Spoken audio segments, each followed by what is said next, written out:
신명기 6장 본문을 펴겠습니다. 신명기 6장 1절에서 9절까지 우리 다 같이 읽어보도록 하겠습니다. 시작. 이는 곧 너희 하나님 여호와께서 너희에게 가르치라 명하신 바 명령과 규례와 법도라. 너희가 건너가서 얻을 땅에서 행할 것이니 곧 너와 내 아들과 내 손자로 평생에 내 하나님 여호와를 경외하며 내가 너희에게 명한 그 모든 규례와 명령을 지키게 하기 위한 것이며 또 내 나라를 장국케 하기 위한 것이라. 이스라엘아 듣고 삼가 그것을 행하라. 그리하면 내가 복을 얻고 내 열조의 하나님 여호와께서 내게 허락하심 같이 젖과 꿀이 흐르는 땅에서 너의 수요가 심히 번성하리라. 이스라엘아 들으라. 우리 하나님 여호와는 오직 하나인 여호와시니 너는 마음을 다하고 성품을 다하고 힘을 다하여 내 하나님 여호와를 사랑하라. 오늘날 내가 내게 명하는 이 말씀을 너는 마음에 새기고 내 자녀에게 부지런히 가르치며 집에 앉았을 때든지 길에 행할 때든지 누웠을 때든지 일어날 때든지 이 말씀을 강론할 것이며 너는 또 그것을 내 손목에 메어 기호를 삼으며 내 미간에 붙여 표를 삼고 또 내 집문 설주와 바깥문에 기록할지니라.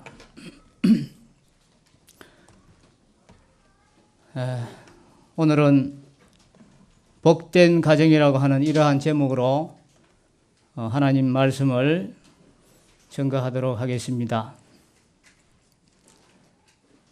어느 시인은 창문을 여니 거기에 눈부신 오울이 있었다고 했습니다. 우리 앞에 성큼 다가온 오울의 바람에는 숲의 향기가 있고 대지의 푸근함이 배어 있습니다. 천지 사방을 돌아보아도 오울의 얼굴에는 그늘짐이나 냉기가 없으며 그 혈관은 생명과 소망으로 맥박치고 있습니다. 이러한 오울의 모습은 우리가 꿈꾸는 가정과 닮아 있습니다. 그러나 오늘날 가정의 현주소는 실로 참담하다는 것을 말씀드립니다. 얼마 전 성서에서 발생한 초등학생 집단 성폭력 사건은 우리 사회의 일그러진 얼굴의 단면일 뿐입니다. 실패하기 위해서는 한 가지의 결정적인 문제가 수면 위로 드러나기까지는 300건의 유사한 사건들이 수면 하에 존재한다는 하이니의 법칙이 있습니다. 이것은 우리 사회를 경악시킨 초등학생 집단 성폭력 사건의 이면에는 우리가 인지하지 못했을 뿐이지 이미 수십 수백 건의 유사한 일들이 어디선가 일어났으며 지금도 일어나고 있다는 무서운 사실을 의미하고 있습니다. 어떻게 해야 하겠습니까? 우리는 이미 이러한 사건들을 접할 때마다 가정의 회복만이 유일한 해결 책임의 공감대를 가지면서도 어디서부터 시작할지 모르는 혼란스러움과 경험적인 무력감에 손을 놓고 있습니다. 현실적으로 가정을 회복하기 위해서는 신앙적으로 건강한 아버지상을 회복하는 것에서부터 시작할 필요가 있습니다. 요즘 사회적으로 이슈가 되고 있는 동생애자들의 경우를 볼 때 어릴 때부터 아버지의 친밀한 스킨십을 경험하지 못하고 아버지로부터의 그 축복의 말을 듣지 못한 것이 주요한 언일이라는 이러한 그 보고가 있습니다. 충분한 근거가 있는 이야기라 생각이 됩니다. 제가 보기에도 아직까지 부모가 자식을 안고 축복하는 가정에서 나중에 이러한 일로 고통한다는 말을 들어본 적이 없습니다. 얼마 전에 저희 구역 모임에 그 신상호 형제님 가정에서 우리가 모였습니다. 구역 모임이 이제 끝날 쯤에 한 9시 반쯤 됐습니다. 그때 이제 유진이가 이제 학원에 갔다가 이렇게 돌아오는데 신상호 형님이 유진이를 아주 꽉 껴안아서 품어주면서 이 볼에다가 입도 맞춰주는 참 너무 아름다웠습니다. 제가 볼 때 아버지가 딸을 품어주면서 참 가까이 이렇게 사랑하는 그런 모습을 볼 때 너무나 참 아름다운 이러한 것을 볼 수 있었습니다. 그래서 우리는 우리 아버지 또 어머니들은 기회가 닿는 대로 이 자녀를 품에 안고 축복하는 이 기도를 해줘야 됩니다. 영적으로 둔한 이러한 자식이라도 아버지로부터의 축복을 얼마나 언하는지는 우리가 그 창세기에서 야곱에게 아버지 그 이삭의 축복을 빼앗긴 에서가 대성통곡하는 것에서도 우리가 확인할 수 있습니다. 그 장면을 우리가 한번 찾아보고 넘어가겠습니다. 창세기 27장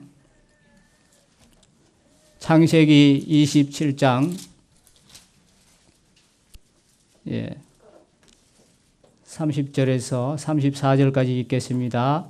이삭이 야곱에게 축복하기를 마침에 야곱이 그 아비 이삭 앞에서 나가자 곧 그 형 에서가 사냥하여 돌아온지라 그가 별미를 만들어 아비에게로 가지고 가서 가로되 아버지여 일어나서 아들의 사냥한 고기를 잡수시고 마음껏 내게 축복하소서. 그 아비 이삭이 그에게 이르되 너는 누구냐? 그가 대답하되 나는 아버지의 아들 곧 아버지의 맏아들 에서로소이다. 이삭이 심히 크게 떨며 가로되 그런즉 사냥한 고기를 내게 가져온 자가 누구냐? 너 오기 전에 내가 다 먹고 그를 위하여 축복하였은즉 그가 정녕 복을 받을 것이니라. 에서가 그 아비의 말을 듣고 방성대곡하며 아비에게 이르되 내 아버지여 내게 축복하소서. 내게도 그리하소서. 정말 영적으로 둔한 에서는 참 동생에게 그 아버지 이삭의 축복을 빼앗긴 것을 대성통곡하는 참 이러한 것만 봐도 우리는 그 아버지의 자식들이 축복을 기다리고 있다는 것을 우리는 생각해 볼 수 있습니다. 그리고 우리가 두 번째로 우리가 생각해 봐야 되는 것은 아버지는 자녀가 또 거룩한 상처를 견디고 일어설 수 있도록 자녀에게 신앙적인 매를 들 수도 있어야 된다는 것을 우리가 말씀드릴 수 있습니다. 사무엘상 2장 12절을 보겠습니다. 사무엘상 2장 12절.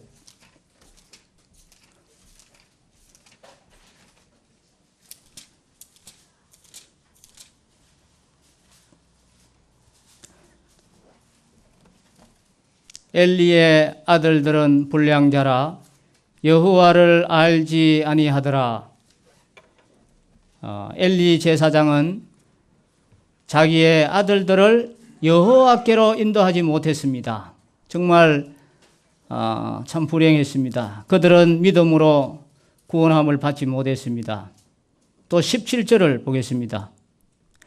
이 소년들의 죄가 여호와 앞에 심히 크면 그들이 여호와의 제사를 멸시함이었더라 그랬습니다. 이들은 세 가지 죄를 범했습니다. 첫째로 가슴과 넓적다리를 취하는 데 만족하지 않고 화목 제물의 일부를 백성들에게서 빼앗았습니다. 그리고 두 번째로는 기름을 하나님께 드리기 전에 고기를 요구함으로써 율법을 범했습니다. 그리고 세 번째로는 육신의 식욕을 우선히 해서 고기를 삶는 대신에 구웠습니다. 또 만일 어떤 사람이 저항을 하면 그들은 강제로 고기를 취했습니다. 엘리의 아들들은 이기적이었으며 또 하나님의 말씀과 백성들의 필요보다는 자기들의 욕구를 앞세웠습니다. 또 2장 22절에 보겠습니다. 엘리가 매우 늙었더니 그 아들들이 온 이스라엘에게 행한 모든 일과 해망문에서 수종드는 여인과 동침하였음을 듣고 이 엘리의 아들들은 정말 건방지고 또 유혹에 사로잡혀 있었습니다. 23절 4절도 읽어보겠습니다. 그들에게 이르되 너희가 어찌하여 이런 일을 하느냐? 내가 너희의 악행을 이 모든 백성에게 듣노라. 내 아들아 그리 말라. 내게 들리는 소문이 좋지 아니하니라. 너희가 여호와의 백성으로 범각해 하는도다. 엘리는 부도덕한 일에 대한 소식을 들은 후에야 비로소 그의 아들들을 책망했습니다. 그러나 그들의 이러한 그 부드러운 말로만의 책망으로 효과를 보기에는 때가 너무 늦었습니다. 3장 13절도 보겠습니다. 3장 13절에 내가 그 집을 영영토록 심판하겠다고 그에게 이른 것은 그의 아는 죄악을 인함이니 이는 그가 자기 아들들이 저주를 자청하되 금하지 아니하였음이니라. 하나님은 엘리가 그의 아들들의 방종함을 금하지 않고 내버려 두었다는 것을 분명하게 여기에서 말씀해 주고 있습니다. 2장 29절 보겠습니다. 2장 29절에 너희는 어찌하여 내가 나의 처소에서 명한 나의 제물과 예물을 밟으며 내 아들들을 나보다 더 중히 여겨 내 백성 이스라엘에 드리는 가장 좋은 것으로 스스로 살찌게 하느냐? 그는 주님보다도 그의 아들들을 더 높였습니다. 따라서 하나님은 그를 제거했습니다. 나중에 사울은 엘리의 후손들을 많이 죽였습니다. 또한 솔로몬은 사독의 자손으로 엘리의 가족을 대체하였습니다. 또 사무엘상 4장 17절 18절 보겠습니다. 4장 17절 소식을 전하는 자가 대답하여 가로되 이스라엘이 블레셋 사람 앞에서 도망하였고 백성 중에는 큰 살육이 있었고 당신의 두 아들 홈니와 비느하스도 죽임을 당하였고 하나님의 교회는 빼앗겼나이다. 하나님의 교회를 말할 때에 엘리가 자기 의자에서 자빠져 문 곁에서 목이 부러져 죽었으니 나이 많고 비둔한 연고라. 그가 이스라엘 사사가 된 지 40년이었더라 하고 있습니다. 엘리의 두 아들은 죽임을 당했습니다. 그리고 엘리도 자기 의자에서 자빠져 문 곁에서 목이 부러져 죽었습니다. 2장 18절에 보겠습니다. 17절 18절을 읽겠습니다. 이 소년들의 죄가 여호와 앞에 심히 크면 그들이 여호와의 제사를 멸시함이었더라. 그러나 사무엘이 어렸을 때에 우리 성경에는 그러나가 없지만 영어 표현에는 보면 그러나 이렇게 되어 있습니다. 너무나 그 엘리의 두 아들하고 사무엘하고는 너무나도 대조적인 이러한 면을 볼 수 있습니다. 엘리의 아들들이 어린 사무엘을 비웃었습니다. 그의 충성된 사역에 대해 놀려되었을 것은 뻔한 일입니다. 그러나 하나님께서 개입하고 계셨으며 오래지 않아서 청산하실 것이었습니다. 자, 이제 3장 19절 보겠습니다. 3장 19절 그의 며느리 3장 19절 사무엘이 자라매 여호와께서 그와 함께 계셔서 그 말로 하나도 땅에 떨어지지 않게 하시니 단에서부터 브엘세바까지의 온 이스라엘이 사무엘은 여호와의 선지자로 세우심을 입은 줄을 알았더라. 너무나도 대조적이지요. 우리의 사랑하는 자녀들이 어떻게 되기를 원하십니까? 아무도 엘리의 아들들 같은 이러한 자녀들이 되기를 부모는 없을 것입니다. 우리는 다 같이 이 사무엘 같은 참 영적인 아들이 일어나기를 우리는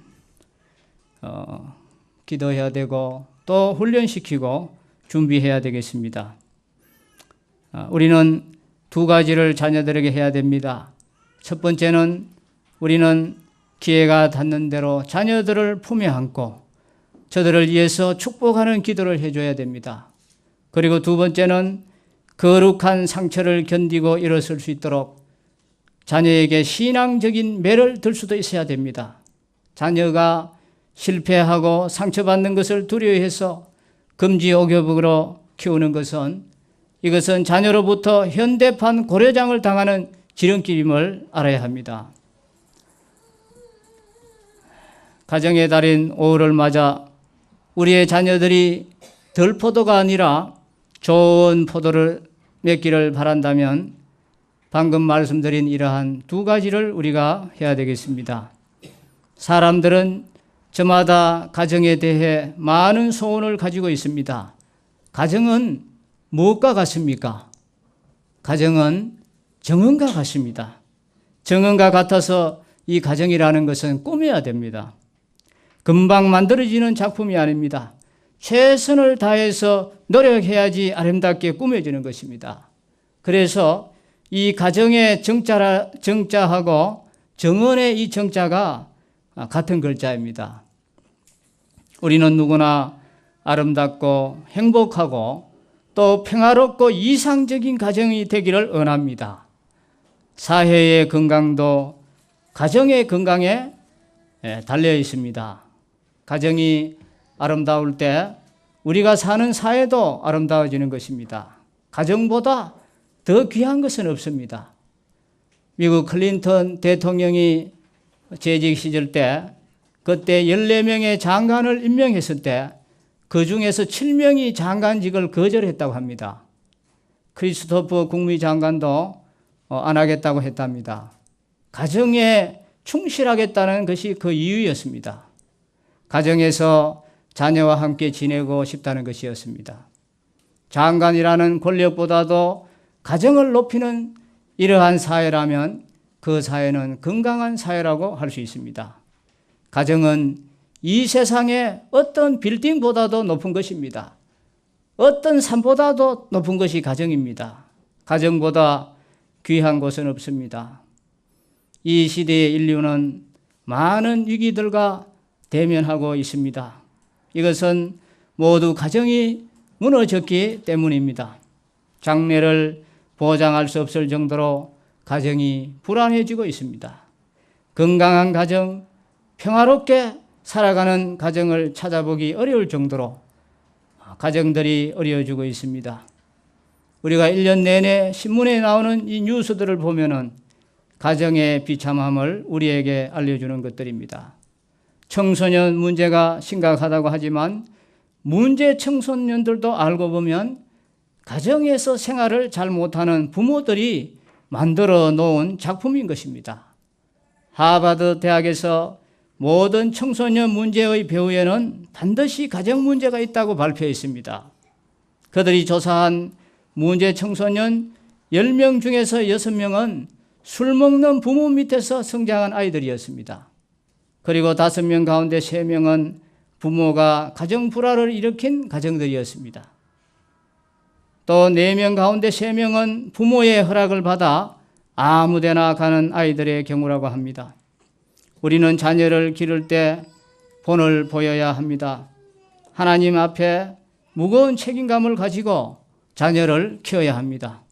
하나님이 주신 자녀들을 훌륭하게 기르지는 못할 망정 문제아로 길러서는 안 될 것입니다. 우리의 소원은 모두 가정에 있습니다. 하나님께서는 그 아들도 가정이라는 것을 통해서 보내주셨습니다. 만왕의 왕이시요 만주의 주이신 예수 그리스도께서는 궁궐에서 태어나지도 아니했습니다. 그렇다고 해서 길거리에서 태어나지도 아니했습니다. 부모님을 모시고 있는 가정에 태어나서 어머니 젖을 먹으며 어머니의 사랑을 받으며 자라난 분이십니다. 가정을 중심으로 최선을 다해 일하시면서 좋은 아들로서의 삶을 살아가신 것입니다. 밀레는 자신의 그림을 통해 어떤 가정이 행복한 가정인지 우리에게 알려주고 있습니다. 그의 그림 만종이라는 것에는 해질 무렵 한 농부 부부가 하나님 앞에 기도하는 모습이 담겨 있습니다. 이 그림 속에는 가정이 담겨 있습니다. 어떤 가정이 행복한 가정입니까? 그리스도 안의 가정은 어떤 가정이 되어야 합니까? 첫 번째로 열심히 땀 흘리고 부지런히 일해야 축복을 받고 건강한 가정이 됩니다. 밀레의 그림을 보면 부부가 열심히 일하는 모습을 볼 수 있습니다. 그런 가정에는 위로와 은혜가 있습니다. 가정은 땀 흘려 거둔 것으로 먹고 사는 것입니다. 두 번째로 그림 속에서 부부가 같이 서 있는 모양이 아름답고 행복해 보입니다. 부부는 서로 같이 보면서 사랑해야 합니다. 등을 돌리는 것이 아니라 마주 보면서 서로 사랑하는 모습이 그 그림 속에 있습니다. 세 번째로 또한 그 그림 속에는 하나님 앞에 기도하는 모습이 있습니다. 기도하는 가정이 행복한 가정입니다. 기도하는 가정이 이상적인 가정입니다. 하나님 앞에 감사를 드리고 또 하나님 앞에 은혜를 간구하는 그 손이 모아진 곳에 하나님의 축복이 있게 되는 것입니다. 네 번째로 두 사람이 머리를 숙인 모습을 통해 그들의 겸손을 엿볼 수 있습니다. 가정의 행복은 머리를 숙일 때 일어납니다. 가정에서는 겸손해야 합니다. 서로 잘났다고 하면 가정은 무너집니다. 교만은 언제나 가정을 깨뜨립니다. 마귀는 교만의 길을 통해 가정에 들어옵니다. 누구든지 상대방보다 잘났다고 생각해서는 안 되는 것입니다. 상대방의 허물이 보이지 않는 가정이 행복한 가정입니다. 상대방이 부족한 것이 많긴 하지만 그래도 나보다는 늘 훌륭하다고 우러러 보아야 합니다. 이렇게 서로 존경하면서 살아야 행복한 가정이 되는 것입니다. 기독교는 가정의 종교입니다.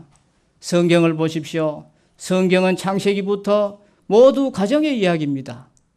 아담과 하와 이야기, 또 노아의 8 식구가 하나님 앞에 구원받는 이야기, 아브라함이 백세의 아들을 낳아서 행복하게 살아가는 이야기, 리브가와 함께 쌍둥이를 낳고 살아가는 이삭의 이야기, 12 형제와 함께 복을 받는 족장들의 이야기, 또 출애굽기에 들어가 보면 모세의 가정 이야기, 이렇게 성경은 모두 가정의 이야기입니다.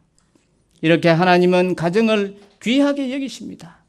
가정이 복을 받을 때 나라가 복을 받고 세계가 복을 받습니다. 아무리 다른 것이 잘 되어도 가정이 무너지면 소용이 없습니다. 가정이 할 일을 누가 대신할 수 있겠습니까? 하나님은 우리의 가정을 우리에게 선물해 주셨습니다. 예수님께서도 이 땅에 오셔서 가정을 찾아가셨습니다. 슬픈 가정에 기쁨을 주셨습니다. 또 병든 가정에 치유를 주셨습니다. 베드로의 장모가 병들었을 때 그 가정에 찾아가셔서 그녀를 고쳐주셨던 예수님이십니다. 또 혈루증으로 고통하는 여인을 고쳐주셨습니다. 죄인이었던 삭개오의 가정에 가셔서 구원을 선포하셨습니다. 예수님은 불행한 가정에 찾아가셔서 행복을 주셨습니다. 죽음이 있는 가정에 생명을 주셨습니다. 미움이 있는 가정에 사랑을 주셨습니다. 흩어진 가정을 하나로 만들어주신 분이 주님이십니다. 탕자의 비유를 보십시오. 가정을 떠나면 안 된다는 것은 이 비유를 통해서도 알 수 있습니다. 우리가 아이들이 사춘기 때가 되면은 부모에게 반항하고 때로는 엄마하고 싸우면서 나는 집을 나갈 거야 이렇게 하고 대들기도 합니다. 그래 할 때 오냐 나가거라 어디 보자 이렇게 이야기하고 싸우지만 잘 생각하십시오. 나가기 전에 꼭 이 누가복음 16장 탕자 이야기를 읽어보시고 덕을 따져서 나가시면 되겠습니다. 가정을 떠난 사람은 탕자입니다. 가정을 떠나 다른 곳에 가면 무엇이 있을 것처럼 생각될지라도 가정보다 더 좋은 것은 세상에 없습니다. 이 지구상에 어떤 나라들이라 할지라도 공통적인 것은 저녁이 되면은 모두 가정으로 돌아간다는 것입니다. 어느 나라든지 밤이 되면 도시는 조용해집니다. 미개하고 또 복잡한 사회일수록 사람들이 가정으로 돌아가지 않고 거리에서 헤매고 있습니다. 우리나라가 좀 그쪽에 가깝다고 볼 수 있습니다. 저녁이 되면 집에 들어가지 않고 거리에서 길거리에서 헤매는 사람들이 얼마나 많습니까? 술집이 너무 많습니다. 전 세계에 우리나라처럼 술집이 많은 곳은 없다고 합니다. 술집은 몸과 마음을 흐트려 놓는 것입니다. 술집의 피해는 그것이 결국은 가정으로 돌아오게 되어 있습니다.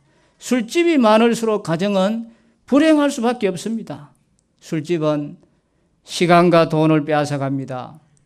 또 술집에 가는 사람이 많으면 사회가 부패하게 되어 있습니다. 왜 그렇겠습니까? 술집에 가서 쓸 돈을 마련하기 위해서는 부정을 저지르기 때문에 그렇습니다. 우리나라가 복잡한 사회가 되는 것도 바로 이 술집이 많기 때문에 그렇습니다. 세 번째로 술집은 건강을 빼앗아갑니다. 그리고 그 다음에 술집에 빠지면 건강하고 행복한 가정을 빼앗아가기 쉽습니다. 그렇기 때문에 성경은 술 취하지 말라고 이렇게 했습니다.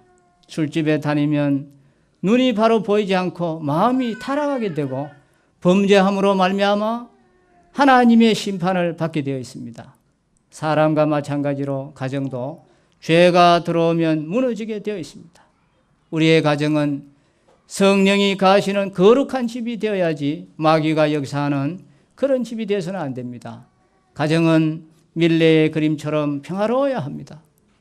이 세상을 복되고 즐겁게 살아가려면 우리의 초점이 가정에 맞추어져야 합니다. 가정은 돈으로 꾸미는 것이 아닙니다. 가정에서 중요한 것은 사람입니다. 사람이 하나님 앞에 복을 받아 어떠한 사람이 되는가 하는 것이 가정의 생명인 것입니다. 아무리 좋은 아파트에 좋은 진전장을 꾸며놓는다 할지라도 하나님을 경외하지 않는 가정은 복될 수가 없습니다.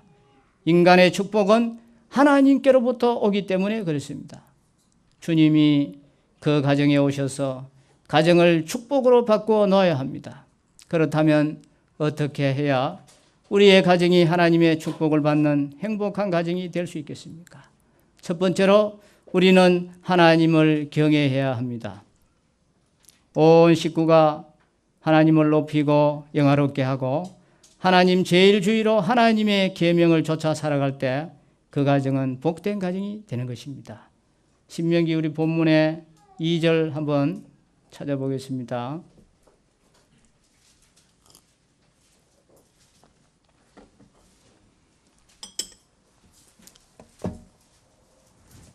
본문 2절에 곧 너와 내 아들과 내 손자로 평생에 내 하나님 여호와를 경외하며 내가 너에게 명한 그 모든 규례와 명령을 지키게 하기 위한 것이며 또 내 나를 장국케 하기 위한 것이라.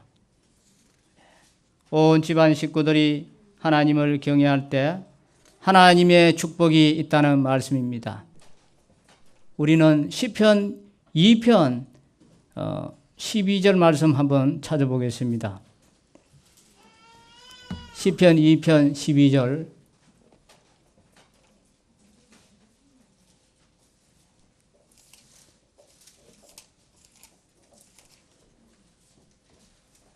그 아들에게 입맞추라. 그렇지 아니하면 진노하심으로 너희가 길에서 망하리니 그 진노가 급하심이라. 여호와를 의지하는 자는 다 복이 있도다. 이 그리스도에게 입맞추라 그랬습니다. 그리스도를 거절하면 망합니다. 개인이든 가정이든 국가든 망하게 되어 있습니다. 그리스도를 의지하는 자가 복이 있습니다. 지금 일어나는 지진은 아무것도 아닙니다. 대환란 때가 되면은 사람이 너무 무서워서 기절한다고 했습니다. 그러한 큰 일이 일어난다고 했습니다. 우리는 하나님을 경외하는 가정이 되어야 됩니다. 학교에서는 세상이 필요로 하는 지식을 우리 자녀들에게 가르쳐 줍니다. 그래서 우리는 아이들을 학교에 보냅니다. 소위 학문 연마라는 것이 따지고 보면 세상이 요구하는 학문을 익히는 그러한 것입니다. 이것은 신앙하고는 무관합니다. 사람이 훌륭하고 또 경건한 신앙을 구체적으로 배울 수 있는 것은 어디에서 배워야 되겠습니까? 이것은 가정에서 배워야 되고 그 교사는 누가 되어야 되겠습니까?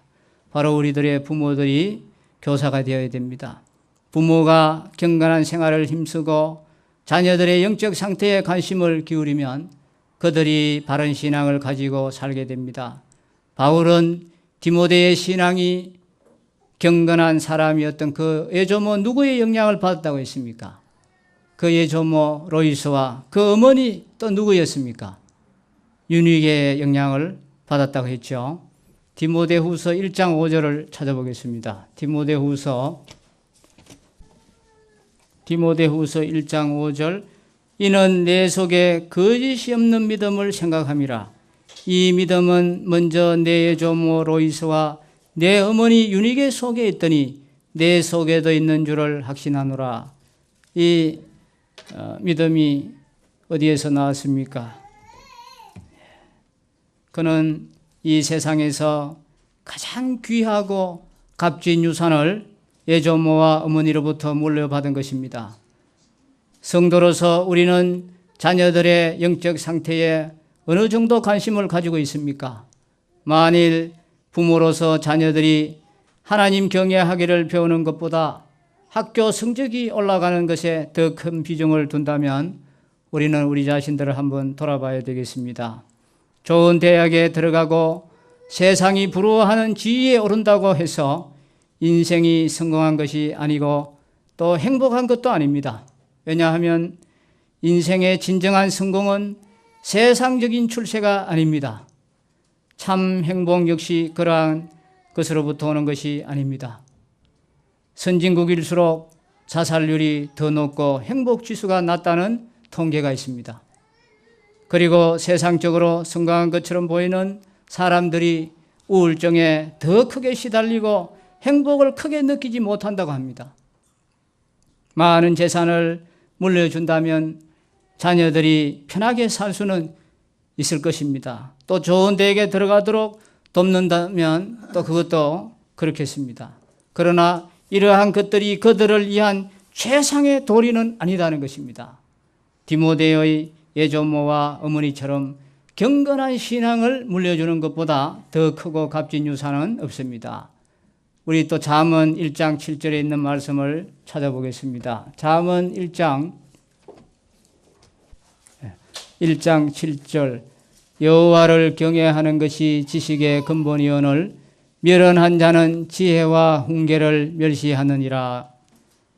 성경은 여호와를 경외하는 것이 지식의 근본이라고 가르치고 있습니다. 훌륭한 삶을 위한 지식의 출발점이 무엇인지 알게 하는 말씀입니다.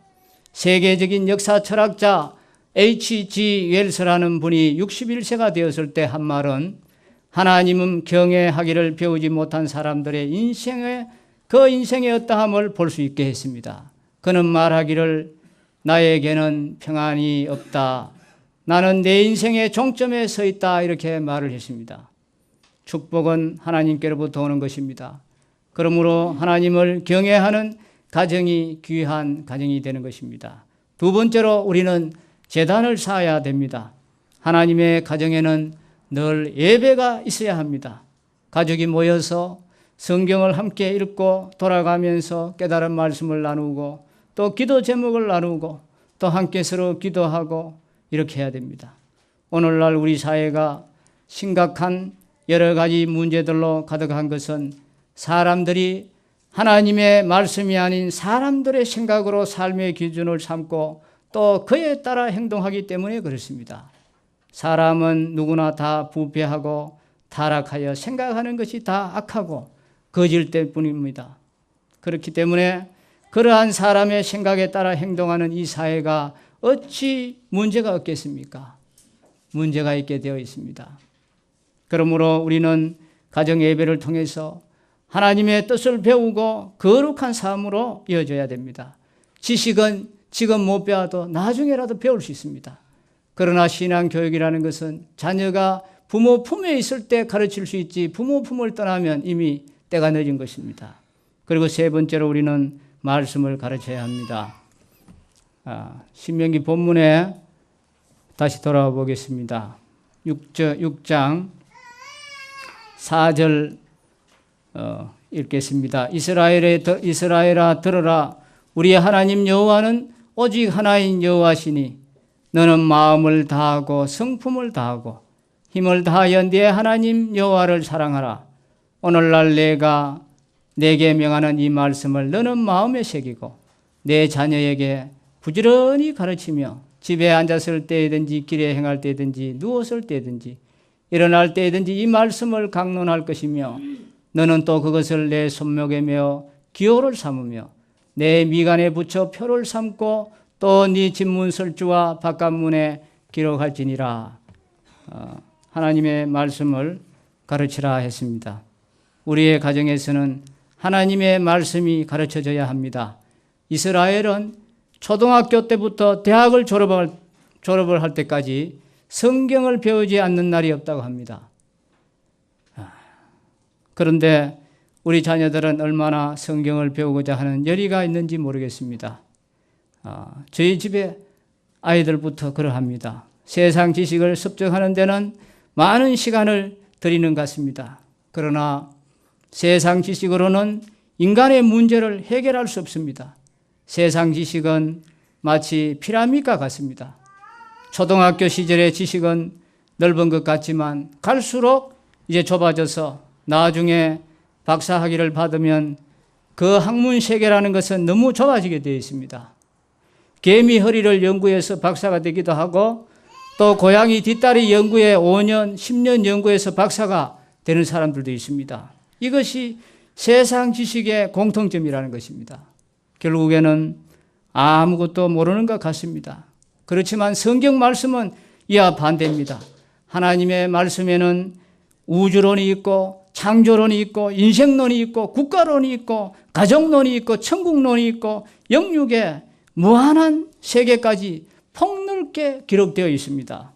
그래서 하나님의 말씀을 어려서부터 배우는 이 유대인들은 머리가 좋습니다. 이 유대인들은 고등학교만 졸업해도 2개 국어는 능통하게 한다고 합니다. 그런데 우리나라는 어떻습니까? 공부만 시키는데도 그렇게 되지 못하는 이유가 무엇이겠습니까? 하나님의 말씀을 외면하고 가르치기 때문에 그렇습니다. 하나님 앞에서 우리가 해야 할 책임은 무엇이겠습니까? 우리는 하나님을 잘 경외하고 또 가정재단을 쌓고 자녀들에게 하나님 말씀을 부지런히 가르치는 것입니다. 자녀들이 방황하지 않고 또 죄짓지 않고 넘어지지 않고 불행하지 않게 하는 길은 하나님께로 가는 길밖에 없습니다. 하나님께서 우리의 길을 인도하실 것입니다. 가정처럼 귀한 것이 어디에 있겠습니까? 어디에 무엇이 있을 것처럼 찾아다니고 헤매고 계십니까? 우리의 가정이 주님이 함께 하시고 기뻐하시는 이러한 가정이 되도록 주님께서 우리 각 가정을 축복해 주시기를 바랍니다. 기도하겠습니다.